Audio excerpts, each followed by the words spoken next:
Welcome to Uncommon Courtesy. We give you the courtesy of conversation. That's uncommonly spoke of. I'm D-Mac. I'm Wesley. And this is the show. So Iran finally struck back. If you want to call it that, I mean, they sent 300 drones out at them. I mean, I think it was like so many drones, some ballistic missiles, and some other type of land type of other missiles that they had. They sent that over there. It's like 300 in total, though. Yeah. I guess the U.S., France, the UK, Israel, and also Jordan, sent out planes and different types of deterrents to kind of knock them all out the air. They said they got 99% of them. But some of them still landed. They came out and finally said that they hit two, because their line said they got 99%, which was a lie. They finally came out and said that they got about two, what is it? Not plane craft, but air places they keep their planes at. Okay. Sorry, my mind's off a little bit, but they said they successfully attacked two places where they store their aircraft. Military installment. I know they got one military installment. They got two of them, actually. They got two of them. And they threw enough stuff at them, so the iron sheet or whatever they call it, Iron Dome, it couldn't stop everything. Yeah, I mean, in all honesty, man, it's kind of messed up because you're listening to all these American, excuse me, you listen to all these American different people from the government, different military leaders keep on saying stuff like, "Oh, this unjustified attack." When we just had an attack maybe a week ago on the Iranian Consulate in Damascus, Syria, and which at the end of the day, that's sovereign territory. That's like if you would attack someone's embassy or their consulate, that's like attacking their country. That ground is considered that country's. If it's the Iranian consulates in Syria, that's considered Iranian territory. So they did a direct attack on Iran, and no one said anything. Nope. And now they're trying to act like Iran just magically attacked Israel out of nowhere, which is not facts. But that shows you who controls the media, who controls the narrative, who controls the government. These people control our entire government, man. If you listen to I'm listening to some Democratic lawmakers today. Oh, this unwarranted attack. We stand firmly behind Israel. I mean, these people, they killed 13 people at a consulate for no apparent reason. And you did an attack that is like outside the norm. That should have been strongly condemned. The reason why, this not to bring up anything, but the reason why the assault on or the raid on the Mexican consulate in Ecuador wasn't such a big. We waited 2 days after it happened to even put out any kind of a statement about it, and we just said, well, you guys should follow international norms, pretty much, because we understand that this is even bigger. Yeah. This is huge. If we allow this to happen, we don't care about that. I mean, this is a problem. America, we are right now. We're at a point in time to where we're becoming. We're facilitating murder in the Middle East. We're basically a part of this. Technically, we kind of did it for 20 years, but that's besides the point. Keep going. Longer than that. We've done it for a lot longer than 20 years. I mean, I'm just like, I'm at a point right now where we got to speak out on this every chance we get, man. Well, you saw the people were protesting. What was it yesterday? They were blocking off They blocked off the bridge in Oakland. They blocked off the airport here at SeaTac. Philadelphia.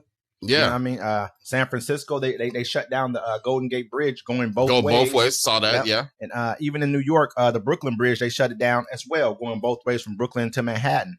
And this was basically a international day of kind of like end the genocide is what they said. They said end the Gaza cost. They call it economic blockade. I mean, and this honestly, man, this we as a people have to start speaking out about this. This is a huge issue. There's 33,800 people. They just found a mass grave on Monday. Doctors uncovered a mass grave at El Shifa Hospital. Hundreds of bodies were uncovered at El Shifa Hospital in the ground. They said they knew these people were from the hospital because they still had bandages on them, and they still were hooked up to catheters, and they still had catheters and things like that inside of their arms. It's just crazy. At the end of the day. And so that's genocide. That's a war crime that they know happened. After they left that area, this is what they came in and uncovered. Hundreds of bodies in mass graves. Where else did this happen? It's happened everywhere around the world. But we're talking about people who love to say anti-Semitism. This is what we're talking about. People who love to use that as a narrative. You're an anti-Semitist. And they like to use that all the time to block whatever negative or to be called out on their stuff, basically. Yeah, man. They're like, hey, you guys are killing children. Oh, you're being anti-Semitic because I'm talking about you killing children? Yeah, man. They keep saying this is not a genocide. Well, what is it? Because this is exactly a genocide. If only one side is fighting. You don't know what a genocide is. You guys don't know the definition. They love to use that, man. It's ugly to me, man. It's ugly at this point in time. And the fact of the matter is, I think everybody, we got to revamp that whole entire Free Palestine. We got to revamp the conversation. We got to start holding our elected officials accountable for their lockstep. We have to change the name of it. Like I keep saying, need to call it a Gaza cost. Because you call it a Gaza cost, then people are going to be like, well, damn, you're starving the people out. You're trapping them somewhere. They can't get out. You're not letting aid get in there, and you're killing them relentlessly. Sounds a little familiar. Food, water, all access to everything. They're bombing. Like they're bombing refugee camps, man. Refugee camps, you're bombing them. They're killing people trying to go in there and give them aid. And then be like, oh, no, we didn't know that. You know, and we're supporting this. We're talking about, oh, we're going to stand behind them. No, we shouldn't be standing behind this. We should let them go out on their own. This is what they want to do. I don't want to see harm come to Israel. I know a lot of people in Israel don't feel this way. It's the extremists within their government. It's Netanyahu, and it's the extremists within his government that's wagging the dog right now because he doesn't even have control over what's going on. They've told him basically, we're going to leave they have a coalition set up, and without the extremist group in his coalition, he doesn't have the means to keep power. It's basically like having Democrats and independents together, and you need the independents to vote for your agenda in order for you to retain power, and you lose those guys. But there's a lot more of these extremists than there are independents within the United States. These are like we talk about a lot of times we talk about Islamic extremists. There are Israeli extremists too, who are just basically about religion within this government. This is a whole religious sector of this government, and we don't talk about that enough at all. You know, so we need to start discussing that. Like we talk about Islamic extremism, we talk about the Shiites and the Sunnis and all that. We got to start talking about the same with the Israelis. There's the same thing going on within their government. And there's a huge piece of that party that's running their government right now. And when you act like a whole group of people can never do no wrong, they're constantly doing wrong. Okay. We've seen that in our own lives, reflecting with people. Oh, my baby can't do no wrong. Nah, he out there doing bad. You look at it like this too. At USC, at the University of Southern California, the valedictorian, her name is Asna Tabassi. I might have gotten that last name wrong. Every year, you always have your valedictorian speak at the graduation, and for some reason they said they're citing that they've canceled her speech because she's a Palestinian. They've canceled her speech, citing the online anti-Palestinian hate campaign as the reason, and she's shocked by it. She said, "I am both shocked by this decision and profoundly disappointed that the university is succumbing to a campaign of hate meant to silence my words." I think it's more about what she's going to say, what she represents, than anything else. When our universities start heading down this path of fear, when they're afraid of this lobby that we discussed last time, AIPCA. You know what I mean? This is an Israeli lobby that's very strong within this country. They give a lot of money to these different universities, and they'll basically they've gotten presidents of the universities fired.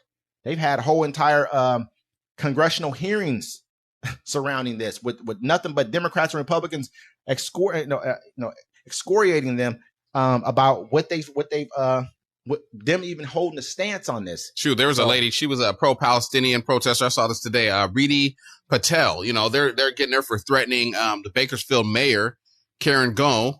And she was just, saying her speech. She said, how about we show up to your house and murder you? How would you like that? They hit her with 16 felonies. What? 16 felonies, and her bail's $1 million. Man, this is getting bad. We're losing our countries. I mean, we've lost a long time ago. You go back and look at some of the things people have said over the years, politicians who've spoken out, who've come out and actually spoke about this, AIPCA and just the Israeli lobby within our government, man. They're getting $3.3 billion. That's how strong their lobby is. They say that they spend I think last year they spent about $89 million within the government just lobbying our politicians. What do you think that money goes? How far do you think damn near $90 million is going to go? It's going to go pretty far. Go pretty goddamn far. period. You know what I mean? Give $500,000 here, $1 million there, you know, whatever you got to give to $250,000 here. Some people are only going to get $250,000. A little guy from a little county, give him a quarter. You know what I mean? He's been around for a while, give him a half. Think about what they're doing within our government, man. We're basically, we don't run ourselves anymore. We haven't for a long time. We just don't recognize it just yet. And that's why it's an important election. It's all about, you know, who do you want to run with as the future of our nation is continued to either go downhill or uphill. So, you know, there's one thing I want to talk about. I want to talk about the difference between how Democrats and Republicans handle squatters. Okay. Now, most people don't know. A squatter is basically if your house is unoccupied for a certain amount of time, someone can just walk into the house, the home, you can own it, live there and set up shop and say, this is my home now. So in Florida, for example, Governor DeSantis, Ron Desantis, he signed a property rights bill, HB 621, which seeks to provide homeowners remedies against squatting and increase penalties on squatters. He says, we're putting an end to the squatter scam in Florida, DeSantis said in an announcement. While other states are siding with the squatters, we're protecting property owners and punishing criminals looking to game the system. I think that's a good idea. It's a great idea, actually. I think it's a fantastic idea. It's long overdue. You need to make sure that you're keeping landlord-tenant rights. I think that's different. But if a person is just, as long as it's landlord-tenant, as long as you have some type of a contractual kind of a thing, that's follow the rules when it comes to that. But, and I'm not going to say that I think those are great rules because you never know. If a person can't get a person out for a long time, that's a problem. But at the end of the day, a person who is just taking up residence in your vacant home without ever talking to you, you should be able to treat them like a trespasser. Yeah, exactly. How the hell, when does that make sense? I mean, out there, it makes sense in New York because you say I have one here where it says 6 of 8 migrants, squatters arrested last week in New York City on drugs and gun charges have been released by 2 judges without posting bail against the discretion of local district attorneys. You said drugs and guns? Drugs and guns. Drugs and guns. Drugs and guns. That's the difference. And I don't like Ron Desantis at all. I don't like him at all. But he's a racist. He's open racist. He's a racist. Yeah, but that's squatter. There's a difference right there. At least he's looking out for the little man. I mean, the drugs part, okay, you can release them without bail. I ain't tripping about that part. You know what I mean? But really, reality, if you're a migrant, depending on what your migrant status is here, I'm putting you in ICE. Period. I'm putting you in ICE. If you just here, man, you just got here and you really, even if whatever your migrant status, I'm putting you in ICE. I just am. You break a law, you're getting put in ICE. Well, did they get to keep their debit cards though? Hey, oh man, my bad. Their visas. You know, I mean, they get to use it. Someone got to put money on their books, right? Put money on their books, man. Got to put money on their books. I mean, that's just showing you the difference. It's like, I mean, at least Ron DeSantis is looking out for his constituents and the people of Florida. Yep, you know, true, and like I said, Ben Carson said that, and it kind of stuck with me. He said, if you don't want to watch America eat itself from the inside, America needs to start looking out for its law-abiding, tax-paying citizens. You know what, man? I'm almost looking like, who the hell is he talking to? That's what I almost feel like. Who is he talking to? He's not talking to his party because his party don't look out for Americans too much. This is a law that looks out for Americans. I'm talking about healthcare. I'm talking about education. I'm talking about just childcare. I'm talking about there's a lot of things that we can do here. We can't have healthcare. They putting railroad tracks on the moon. What the hell? Did you get my article, sir? I probably did, but I probably didn't. All right, let me read this to everybody else. I have to give me a second to pull this up. Let me. Okay, go ahead. Look. All right. So there's a group called Northrop Gunmen. It's a group. Hold on, I got to let it pull up really quick. My phone's slow. It's okay. I was going to talk about. I forgot what I was going to say. Here it is. In preparation for a permanent human colony on the moon, DRPA was awarded contract to Northrop Grumman to develop lunar railroad concepts as part of the 10-year lunar architecture. Running a train on the moon may seem profoundly silly, but there is some very firm logic behind it. Even at first, astronauts were landing on the Sea of Tranquility in 1969. Check this out. You can't have healthcare in America because we're building railroad tracks on the moon. Okay. America is awarding contractors to build railroad tracks on the moon. Where is the railroad going? We don't even have bullet trains in America right now. You know what, man? I'm not blaming politicians. I'm blaming Americans. We fight about, I looked at our comment section, man. We're not going to change the subject. We're going to stay on squatters. Yeah, let's get it. Looking at our comment section, man, tells me like how far a divide that we're a part of. I mean, we blame each other for everything. Well, it's weird because the things that we do, lefties and you don't understand this and you don't understand economics. But the people who say you don't understand economics have no answers. They have no solutions to anything. They just say you don't understand economics. Well, why would you pay a person more money? We're not going too far off, but why would you pay a person more money? That's just going to make the price of everything go up. The price of everything's been going up anyway. It's already up. Where's the money going? I said this last time. Where's the money going? He said, well, you raise prices on this is going to go up across the board. It doesn't make any sense. The price is already up. I think a lot of people just don't like it because I'm hearing people. They're charging $3 a pound for some grapes. Damn. Listen, you know what I'm saying? I'm hearing people say things kind of like, basically, well, I don't think that they deserve that much money. They don't. Honestly, look, it's an entry-level job. Those jobs, fast food jobs, are made for college students and teenagers. You're not supposed to work at McDonald's when you're 45 still flipping fries. Let's be honest here. This is what I've been saying on a number of different occasions. I believe that once our manufacturing sector was drained from the 60s to the 80s, we drained millions of manufacturing jobs, factory jobs, all that kind of stuff out of our economy. This became the new factory floor. Were these kind of jobs, these kind of entry-level jobs became that. We don't have a manufacturing sector. It's starting to slightly revive itself, but we don't have that. They've gone overseas. They're in Mexico. That is true. That is true. All my GI Joes used to say made in Taiwan. I mean, just think about that.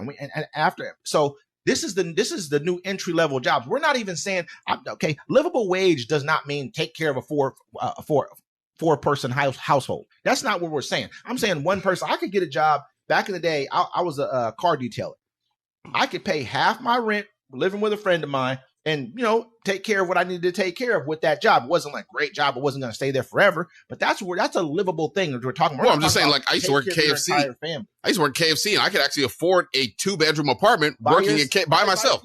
That's what we're talking about. We're not talking about, one parent, 4 kids, 3 kids. That's not what anyone's saying. No one would expect that. We're talking about livable for one person. The one thing I don't like about we should be able to do that easy. The one thing I don't like about people complaining about wages is that when you got the job and they offered it to you, some of them, they told you, hey, this is how much you're going to make. You might get a 25-cent raise every year. There's no benefits. There's none of this. And people you accept the job. You're not forced to take it. But then you get into the job and you're like, this ain't enough. And you demand that job to give you more. And it shouldn't work like that. It's like, look, if you don't like the job you're working at, go find another one.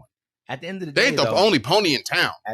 That's understandable. It's just truly, but it becomes the only pony in town when everyone's looking for another job somewhere else. When everyone's trying to upgrade, we're fighting over anything that's got any money to it. Not these. I mean, these days, if you think about maybe back in the day before COVID hit, we were all running around like chickens with our heads cut off. Jobs were scarce. It was hard to get a job.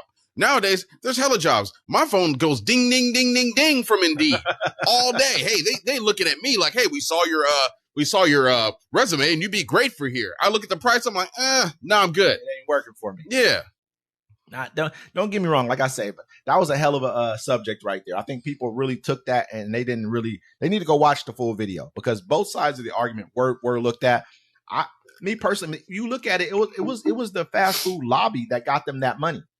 They were going to they asked for $22. Which they negotiated down to that price. This is why unions and things like that matter. This is why, because if not, you're going to be getting $20 an hour in California ain't shit. Period. It ain't shit. I understand where some of you people live. It may be, oh my God, $20 in Oklahoma, not knocking Oklahoma. And you know what I mean? And in certain other Midwest or even Western states, Idaho or somewhere like that, that's some money. But in California, $20 an hour is not shit. You're not getting any, you can't rent an apartment. You can't do shit with that. So that's life.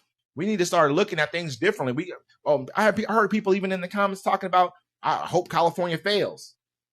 Like, what the hell? Like, when did Americans start fighting against, its own people? Because it became profitable. America's so divided, it's profitable. It's horrible, man. It's horrible. And people don't realize, in California, there's Republicans in there. There's Democrats in there, too. It's weird. The things that we all agree on here in America, as soon as we start to agree on it, they distract us with something else. Like, we don't like to watch children be trafficked. We don't like to see women being trafficked. And as soon as we start bringing it up, something crazy happens. Like in New York, the criminal hush money trial of our former president, Donald Trump, is underway. It's day 2. Today was day 2. And yesterday, they didn't get any, it's jury selection right now. And so yesterday, they weren't able to select any jurors. I don't think they got any today either. They said it's going to take about 2 weeks for them to get any jurors. I thought they had 96 in there, and then they asked them, "Do you have any bias against like 14, President Trump?" I think they said like 12 or 14 of them or something like that. No, only 18 survived. They kept like 18. The rest raised their hand like, "Yeah, nah, I like him or I don't like him." The thing about me is though, he got online and see, this is the jurors were dismissed. That's what they said. Yeah, and you got to think about this too. It's like, don't write checks your ass can't cash. Because he was online threatening the judge's daughter, and they put a gag order on him. Mm-hmm. Then he had to go in front of the judge on the 14th.